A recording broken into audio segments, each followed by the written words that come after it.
Bismillahirrahmanirrahim. Perkenalkan, nama saya Zulfa Nur Faizah. Saya dari Fisioterapi Universitas Muhammadiyah Surakarta, gitu. Dan sekarang lagi di semester 5, alhamdulillah.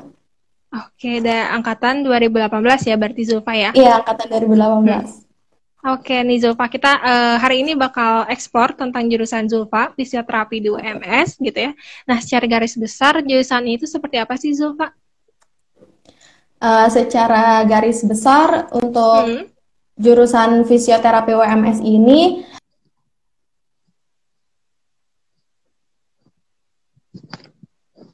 teman-teman semua banyak yang kurang tahu tentang fisioterapi itu apa, gitu kan ya. Jadi fisioterapi itu adalah perawatan yang dapat mengembalikan fungsi dan gerak tubuh akibat dari luka, dari cacat, atau dari hilangnya fungsional gerak pada tubuh kita gitu. Itu secara garis besarnya fisioterapi seperti itu. Yang dipelajari di fisioterapi sendiri yang pastinya basically itu pasti pelajaran anatomi dan fisiologi tubuh manusia gitu. Kayak ada otot-otot dan yang lain sebagainya gitu. Terus itu tuh nggak cuman remaja yang kita tangani, tapi dari mulai ibu hamil sampai dengan lansia itu kita tangani gitu. Fisioterapi pasti akan menangani gitu kalau misalkan memang ada keluhan seperti itu. Contohnya aja deh, misalkan kayak ada teman-teman pasti tahu deh, kayak misalkan football club gitu. Kalau ada yang cedera, misalkan ya, kalau ada yang cedera terus ada kayak medis itu yang lari-lari sambil bawa ice box ke tengah lapangan, itu bukan tukang jualan es ya, itu adalah fisioterapi. Itu fisioterapi yang lari-lari ke tengah itu. Dan itu dia tuh di sana mau ngapain sih? Itu di sana fisioterapi itu ngelihat lukanya sudah parah atau belum. Misalkan sudah parah sekali, harus cepat segera dibawa ke rumah sakit, maka fisioterapi akan ikut ke rumah sakit gitu, membawa si pasien yang cedera tersebut. Kalau misalkan memang masih bisa ditangani oleh fisioterapi, itu ya ditangani di tempat itu juga, seperti itu. Oke, jadi itu ya gambaran secara garis besar tentang fisioterapi yang menangani dari berbagai golongan usia gitu ya. Iya. Oke, nah terus dulu nih, apa sih yang jadi alasan Zulfa milih jurusan fisioterapi? Oke, alasan aku dulu masuk jurusan fisioterapi yang pertama itu adalah prospeknya ya. Mungkin teman-teman semua di sini masih familiar dengan namanya dokter, terus farmasi, kemudian gizi dan yang lain sebagainya. Tapi dengan kata fisioterapi pasti mungkin teman-teman juga yang nonton kayak ada yang, apa itu fisioterapi? Ngapain aja sih fisioterapi gitu kan? Masih pada kebingungan si fisioterapi ini kerjanya ngapain gitu.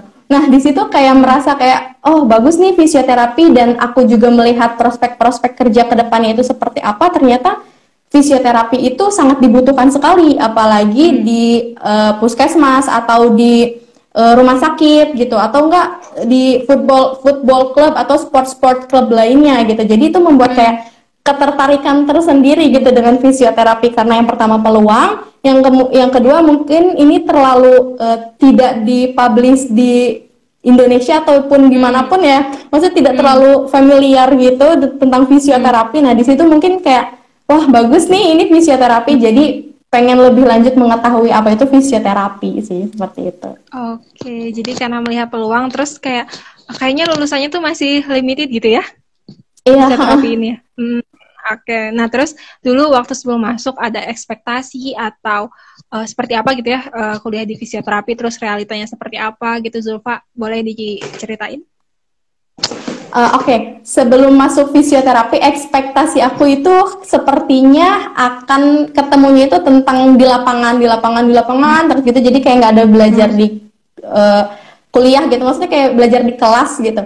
Kirain aku itu kita tuh hanya lapangan saja gitu, tapi ternyata kita juga antara lapangan atau praktikum dengan di kuliah itu sangat balance gitu, sangat sempurna sekali, sangat nyatu lah intinya kayak gitu. Nah itu ekspektasi aku. Terus yang kedua, ekspektasi aku itu fisioterapi itu seperti tukang pijit. Dulu kan masih awam-awam gitu kan, masih kurang mengenal itu fisioterapi, pasti fisioterapi itu tukang pijit itu tuh salah besar ternyata. Dulu pikiran aku seperti itu gitu kan. ya fisioterapi itu ternyata setelah aku pelajari itu tidak sama dengan tukang pijat gitu. Misalkan kayak di fisioterapi itu kita belajar menggunakan alat infrared gitu, misalkan kayak penyinar sinar merah itu, tapi tukang pijat itu tidak melakukan itu gitu. Terus di fisioterapi kita belajar tentang apa ya, tentang gimana bayi itu lahir, gimana kendala-kendala dan lain sebagainya seperti itu, tapi tukang pijat tidak melakukan itu gitu. Jadi sampai saat ini apa namanya, pikiran-pikiran aku yang tentang tukang fisioterapi seperti tukang pijat itu salah besar gitu menurut aku. Dan mungkin teman-teman juga ini meluruskan juga yang pada bilang fisioterapi tukang pijat seperti itu tidak, teman-teman gitu. Seperti itu. Oke, jadi tadi Zulfa tuh meluruskan gitu kalau sebenarnya fisioterapi itu lebih kompleks kajiannya gitu ya, dan iya. pastinya ya. Iya. Oke, nah terus kalau mata kuliahnya nih Zulfa ada apa aja nih? Terlebih yang khas banget. Oke, mata kuliah ini sebenarnya dari semester 1 sampai semester sekarang ini banyak sekali ya. Mungkin yang lebih familiar di bidang kesehatan itu adalah anatomi dan juga fisiologi, karena itu merupakan basic dari seluruh fakultas ilmu kesehatan. Basicnya itu merupakan anatomi dan fisiologi seperti itu kan. Nah, kalau misalkan yang menurut Zulfa menarik sekali sih anatomi sih, karena sekalinya kita tidak paham tentang anatomi, itu matkul-matkul yang akan datang itu kamu itu nggak akan ngerti, Jul, gitu. Jadi kayak kamu tuh harus di anatomi dulu, Zul, gitu. Kamu harus paham anatomi kalau misalkan kamu ingin misalkan ada namanya ilmu komprehensif gitu kan. Komprehensif itu tentang gerak tubuh manusia gitu kan, yang baik dan benar seperti apa gitu. Nah, itu tuh kita itu tanpa mengetahui anatomi, kita tuh nggak akan bisa belajar itu gitu. Misalkan kita tahu tulang femur misalkan ya, itu tulang yang ada di paha gitu ya. Itu tulang femur, kita tuh cuma hafal aja tuh tulang femur, tapi kita tuh nggak tahu letaknya gimana, cara kerjanya seperti apa gitu kan. Itu kita nggak akan mungkin bisa menjadi fisioterapi, dan kita tuh nggak akan mungkin bisa mengikuti perkuliahan selanjutnya seperti itu. Kalau menurut aku, jadi yang menurut aku paling seru sekali anatomi dan fisiologi sih. Oke, jadi itu juga jadi basic banget gitu ya untuk di jurusan fisioterapi ya, Zulfa ya. Iya. Oke. Pasti jurusan ini nggak jauh-jauh dari yang namanya praktikum, bener nggak? Iya, betul. Boleh dijelasin nih Zulfa, praktikumnya biasanya ngapain aja gitu, terus praktikum yang paling berkesan banget buat Zulfa itu apa? Oke. Ya, namanya fisioterapi pasti harus ada praktikum ya. Kalau misalkan memang tidak ada praktikum, kita nggak akan bisa menangani gitu kan. Menurut aku yang paling berkesan di praktikum itu saat aku melakukan praktikum terapi latihan. Karena di situ terapi latihan kita bisa mengetahui latihan-latihan yang baik itu seperti apa gitu. Cara misalkan kayak kita mau terapi latihan untuk bagian apa ya?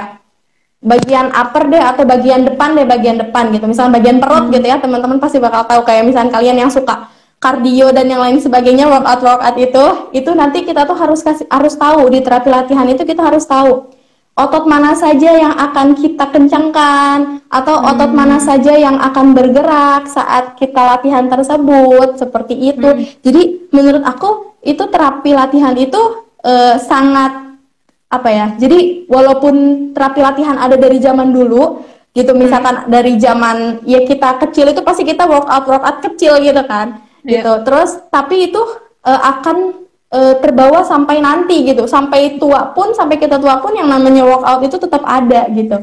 Jadi menurut aku terapi latihan itu yang paling seru banget, dan mungkin praktikum-praktikum yang lainnya juga nggak kalah serunya, seperti kayak aktino dan hidroterapi. Misalkan aktino hidroterapi itu jadi kayak kita mengenal lebih jauh tentang infrared, gunanya untuk apa sinar panas itu gitu kan. Terus terapi-terapi lain seperti kayak lilin terapi dan yang lain sebagainya itu juga sangat menarik sih.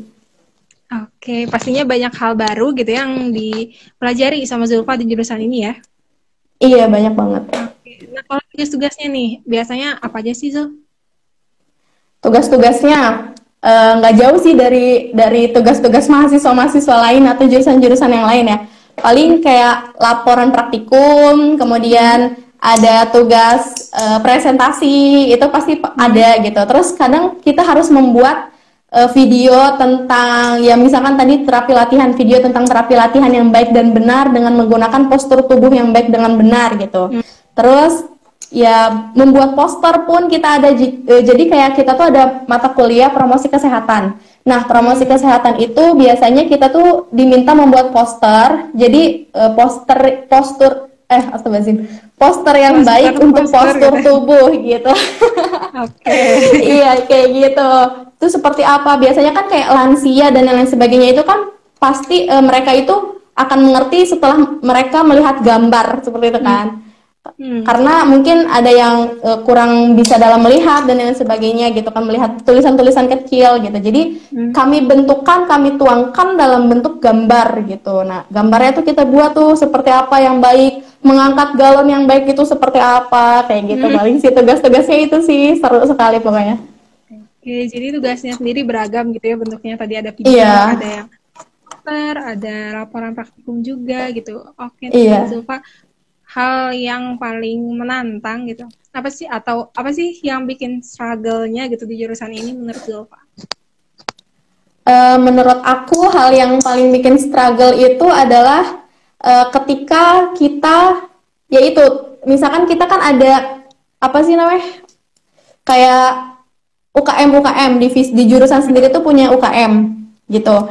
Nah, itu tuh ada UKM namanya geriatri atau wellness. Itu geriatri wellness itu lebih ke arah lansia-lansia. Kemudian ada fisiopedi. Di situ pedi itu lebih ke anak-anak dan lain sebagainya. Nah, yang lebih menantang sih menurut aku saat kita mengikuti UKM tersebut, karena kadang-kadang UKM tersebut juga sangat mengikat banget sama mata kuliah seperti itu. Jadi misalkan di UKM fisiopedi tentang anak-anak itu kita tuh jadi terjun langsung, misalkan kayak ke anak berkebutuhan khusus dan yang lain sebagainya. Nah, di situ mungkin ada tugas sekalian dan yang lain sebagainya, itu sangat menantang banget sih menurut aku. Jadi kita bisa langsung ketemu sama pasien yang seperti itu, penanganannya seperti itu, harus diapain tuh orang seperti itu, kayak gitu kan. Jadi kita bisa neliti lagi, oh orang yang kayak gini tuh harusnya kayak gini, orang kayak gini tuh harusnya kayak gini gitu. Jadi kita banyak pengalaman baru, banyak teman baru gitu kan, banyak memahami orang-orang yang baru seperti itu.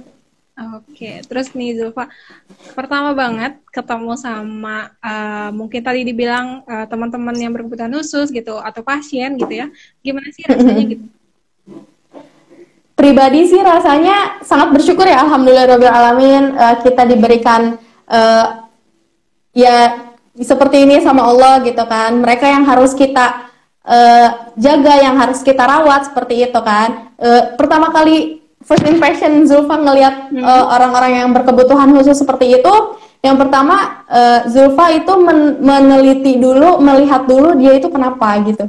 Dia itu kenapa, penyakitnya apa, misalkan kayak kalau anak berkebutuhan khusus kan kayak ada yang Down syndrome, kemudian ada yang macam-macam lah pokoknya, ada yang ya macam-macam kayak gitu. Nah, di situ paling Zulfa kalau misalkan memang ada tugas gitu ya, kebetulan Zulfa juga sering mengikuti SLB gitu kan. Jadi Zulfa bisa melihat mereka itu tipe-tipe orangnya seperti apa, dan rata-rata semua orang yang berkebutuhan khusus itu ingin ditemani gitu kan. Emang harus ditemani terus gitu. Tapi itu yang membuat senangnya karena dekat sama mereka dan bawaannya tuh happy terus gitu sama mereka tuh gitu. Jadi mungkin yang pertama kali Zulfa lakukan pada saat di sana adalah ngajak ngobrol mereka sih, seperti itu. Karena kalau misalkan kita melakukan intervensi atau melakukan penanganan, itu kan kita juga harus sesuai dengan kasusnya mereka itu seperti apa, seperti itu.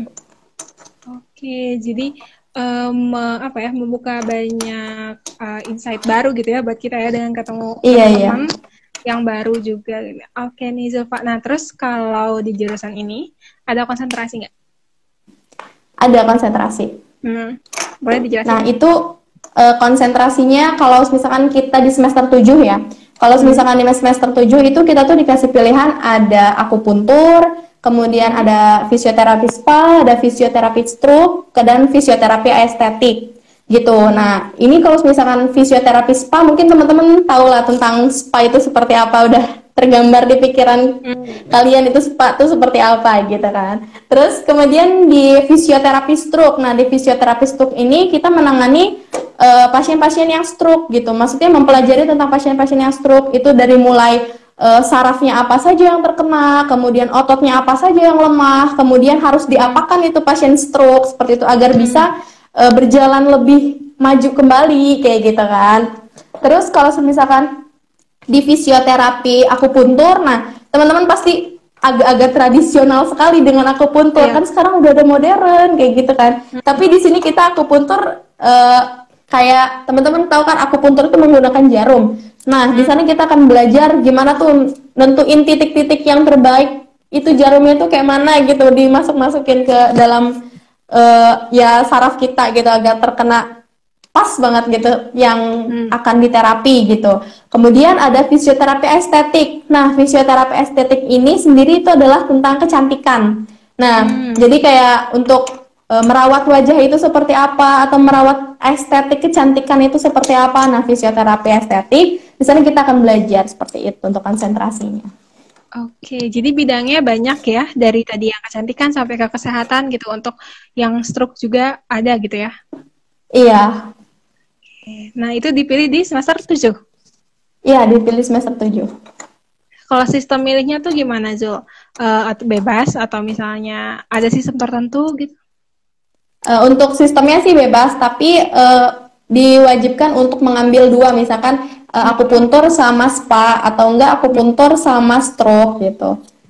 Tapi bebas itu menurut kita aja selagi masih ada kuotanya. Oke, jadi uniknya tuh boleh milih, harus makanya milih dua ya. Iya. Oke, nah tadi kita udah banyak bahas nih tentang jurusan fisioterapi UMS, kayak gimana mata kuliahnya, praktikumnya gitu ya. Nah, terus sekarang kita beralih ke jalur masuknya nih, Zul. Pak, ada apa aja sih, Zul?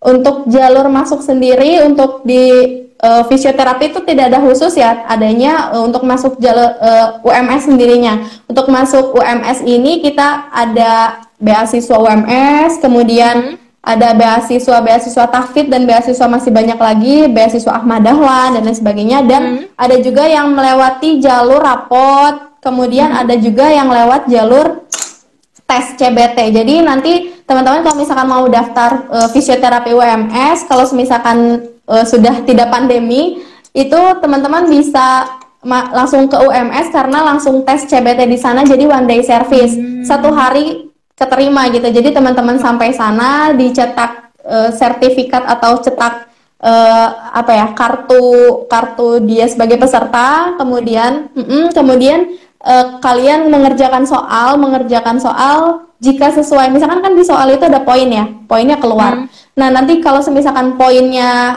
pas dengan passing grade jurusan, itu kalian bisa langsung bayar, kemudian setelah bayar kalian bisa langsung dapat KTM dan juga jas gitu. Jadi one day service. Oke, jadi itu semua prosesnya dalam satu hari dan kita bisa tahu gitu ya, keterima atau enggak gitu. Oke, nah kalau informasi lebih lanjut nih Zulfa tentang penerimaan masuk itu bisa diakses di mana? Kalian bisa lihat di pmbums.ac.id atau enggak di ODS UMS, itu bisa lihat di halaman sana atau enggak bisa kepoin tuh Instagramnya di UMS official gitu. Kalau misalkan mau kepoin fisioterapi bisa lihat di fisioterapi UMS atau enggak di HMP fisioterapi. Oke, jadi pastinya informasinya terpusat di sana ya? Iya. Oke. Nah, kalau misalnya kuota penerimaan seangkatan tuh biasanya berapa orang? Untuk kuota penerima di fisioterapinya, untuk kuota penerimaan ini sebenarnya nggak nentu ya, karena per semester per angkatan itu kadang beda. Di angkatanku itu ada 105. Untuk di angkatan adik tingkatku ada 160-an gitu. Jadi aku juga kurang tahu untuk penerimaannya berapa banyak. Tapi yang pasti kalau misalkan sudah mau kuotanya mau ditutup, itu passing grade makin naik gitu. Yang tadinya 40 bisa jadi kalau misalkan emang sudah penuh sekali, itu bisa jadi passing grade-nya 100 gitu. Jadi peluang untuk mendapatkan fisioterapinya itu lebih kecil gitu. Kalau misalkan udah passing grade-nya 100. Oke, dan penerimaannya tuh tadi berbeda-beda tiap angkatannya ya?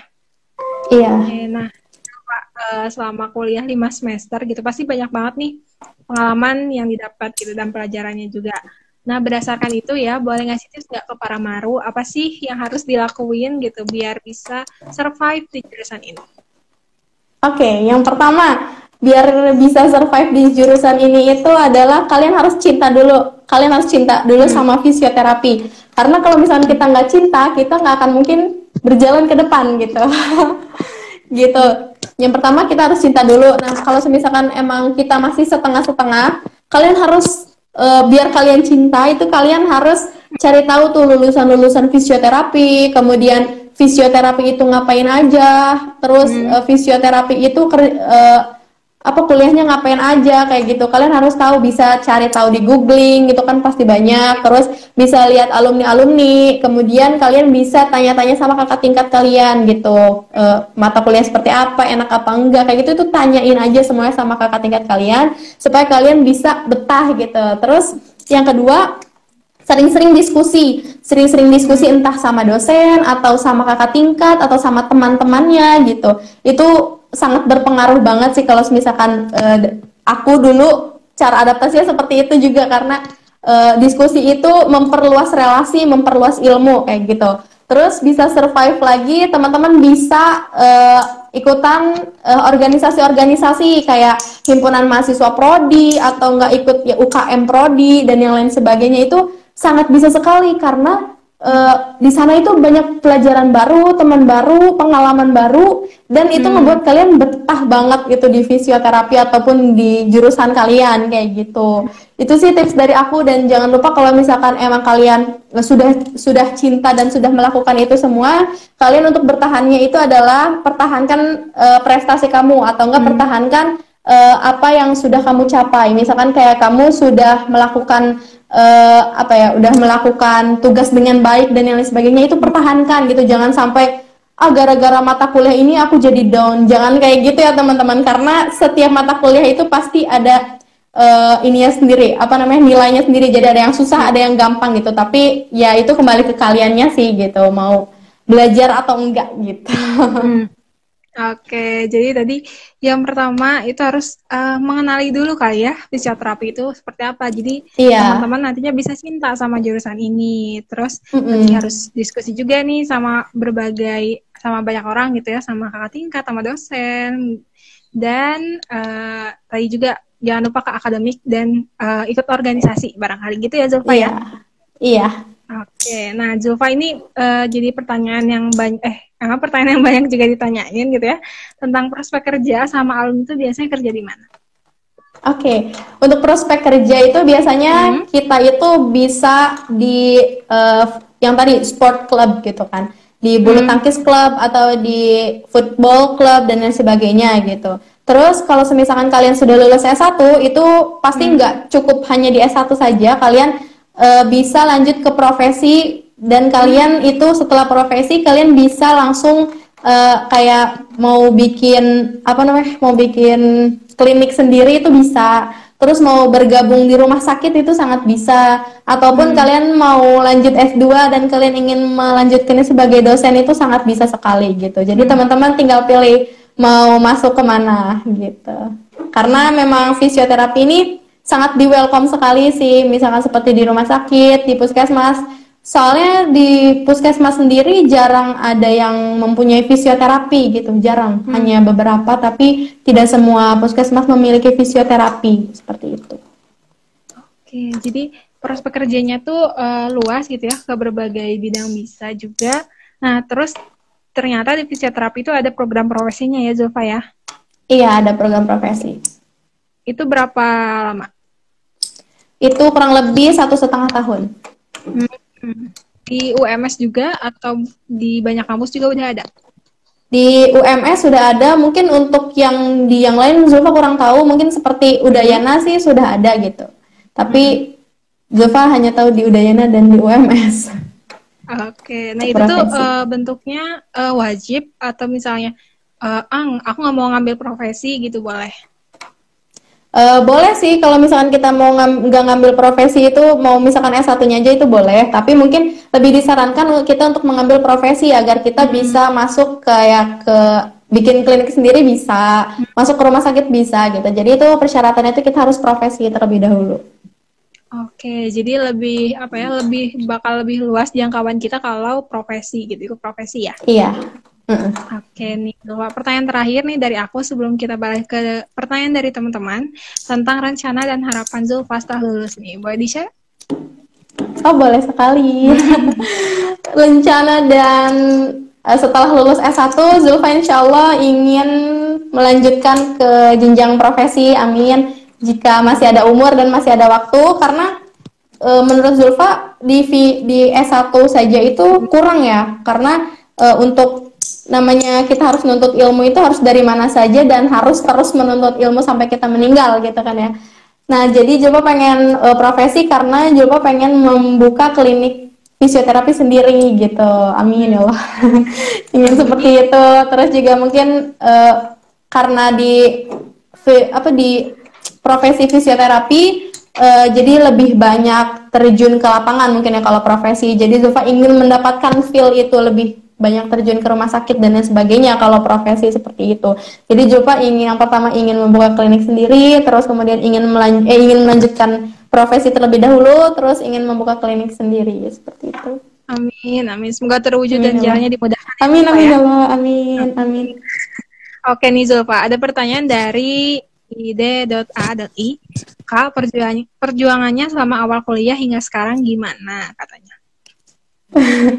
Perjuangan dari awal kuliah sampai sekarang pasti banyak banget sih lika-likunya, dari mulai semester 1. Semester 1 itu masih menganggap remeh fisioterapi atau masih menganggap remeh matkul gitu ya. Karena dulu itu mikirnya oh masih enak nih gak ada tugas, emang dulu jarang sekali ada tugasnya seperti itu. Mungkin tidak diberikan tugas karena adaptasi mungkin ya dulu. Tapi malah nakalnya aku itu malah meleha-lehakan itu, wah itu.